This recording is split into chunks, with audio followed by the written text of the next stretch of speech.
Hey friends, welcome to Your Human Pet Ramble. My name's Cam.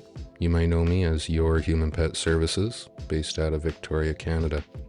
Today, coming at you, talking about the importance of dog tags, having had a situation this weekend which really revolved around the tags and a phone number being on them. I wish to talk about the importance of said tags and also hopefully provide some tips and tricks that will keep your furry friend from ending up in a similar situation as the one in today's story. So before I get into it, there will be discussion of some graphic content, so if that is not for you, please tune out now. I will do my best not to make it heartbreaking, but it will be a little bit of a tearjerker if you are sensitive to this kind of topic. So, without further ado, let's step into it. Before I say anything else, I'll start by saying the dog is reported to be stable at home and doing well. So, with that in mind, I was on my way to visit my father up to Port Alberni, and when I got into town, the first thing I came across happened to be a dog in trouble. I came up over Argyle Hill, pointing down the hill. If you know Port Alberni at all, it's the iconic view looking up the long road of Argyle from the waterfront, the clock tower, and yeah, it's right at the top of the hill, basically where the movie theater is. I came over the top of the hill looking down, and there was a vehicle stopped in the middle of the road with his flashing lights on. And there was a dog, face down, ass up, and it didn't look good. The gentleman was outside of his vehicle, didn't know how to respond, wasn't sure how to help the animal.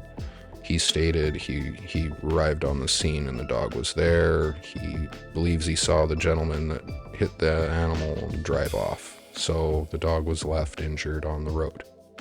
And my immediate reaction, my instincts took over. So I grab a towel, start telling people what to do. Okay, get her to lay down, get her off of her feet. Okay, she's on her side, lay the towel down beside, and there's three of us at this point. Someone else had heard the incident, run over from the side of the road, and we continued to roll her over onto the towel. And then as we were starting to lift, the dog did the usual, I'm in pain, strange people, snappy, latched onto the sleeve of my sweater, but wasn't really trying to do damage, just grabbing on something to hang on. So we got her into the van and was able to get the collar off. And the people around me were all kind of not sure what to do. Where do we call? What do we do? They're trying to figure out, do we call a veterinarian? What's the 911 call for dogs?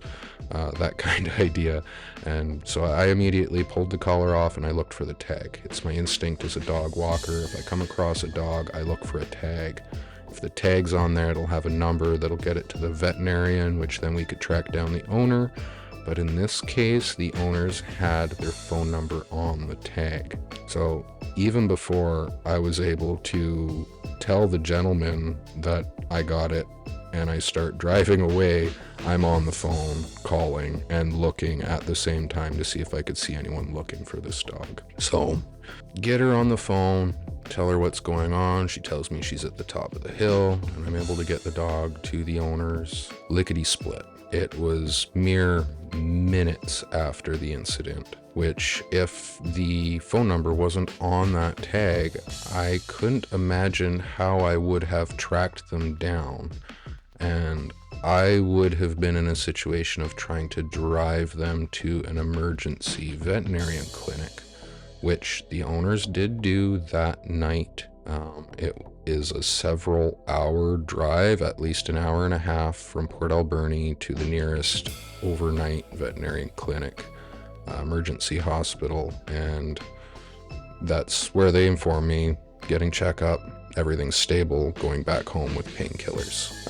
But the point of this whole discussion is the number on those tags. Without having their phone number on those tags, it very well may have been a situation where the dog wouldn't have been treated until morning, and I'm not sure the condition of the dog, whether or not it is stable because it got to the emergency hospital right away, or whether or not it would have made it to see a veterinarian in the morning. But in my opinion, the urgency, the necessity to be able to get the treatment, and the ability for myself to be able to get the dog to the owner quickly, and then the owner to be able to get the dog to the hospital quickly, all hinged on that phone number being on the tags. It was a very quick interaction with the owners.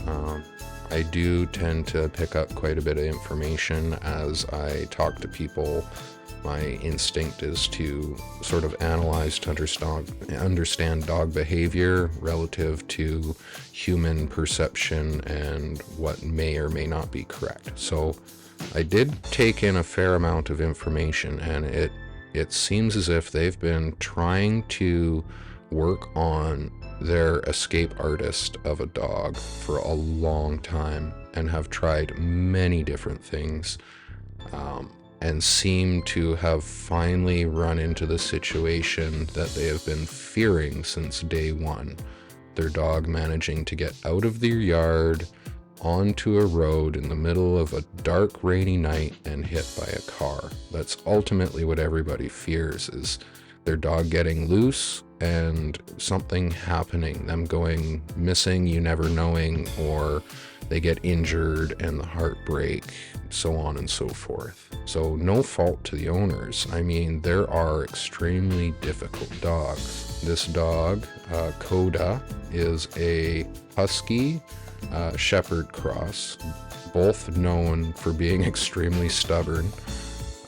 Huskies are known for being escape artists, as well as Shepherds are known for being able to climb fences and ladders and being one of the most versatile dogs. So if they get their mind on something, you ain't gonna stop them. So giving some advice to the owners in that moment, thinking back on something that I had seen used for cats, I hinted maybe trying the netting, the floppy netting at the top of their hedge and at the top of their fence, which would stop their dog from being able to traverse the corners and then get the traction to be able to get herself over the edge. The netting would essentially be loose, and when she goes to grab onto it, it would fold back and flop her back into the yard.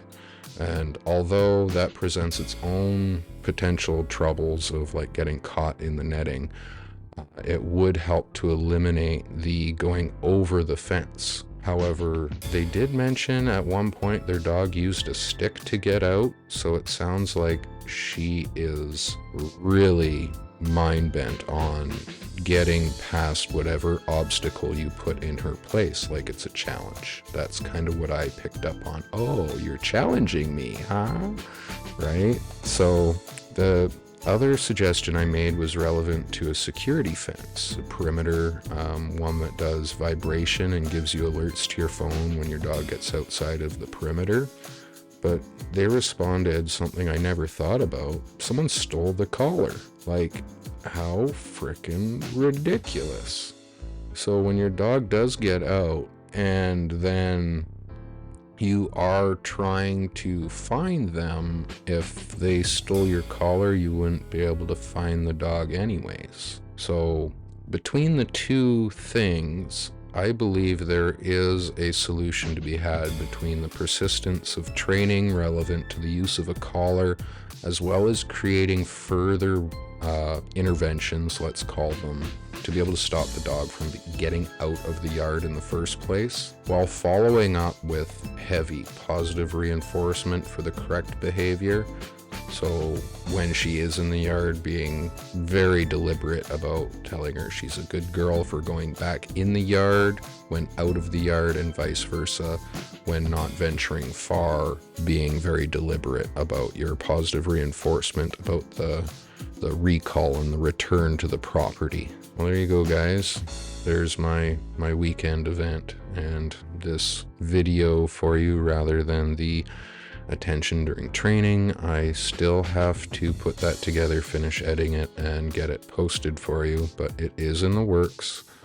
and I promise to continue moving forward at the pace that I can to produce the videos that'll give you the most value for your experience with your furry friends. If you have anything you wish me to cover, just hit me up in the comments. I'll give you a shout out for giving me the idea. And yeah, if you'd ever love to join me for a conversation, we're starting up the Cave 9 podcast, and you will be able to find the links to join the live recording sessions. Videos posted will be edited to avoid any copyright strikes due to misspeak, let's call it. Yeah, misspeak. Much love, everyone. Thank you for watching. If you found my content helpful, don't forget to give a like and subscribe. I'm just your average dude trying to make some positive change in the world. So all of your support goes a long ways, and it really means a lot to me. Much love.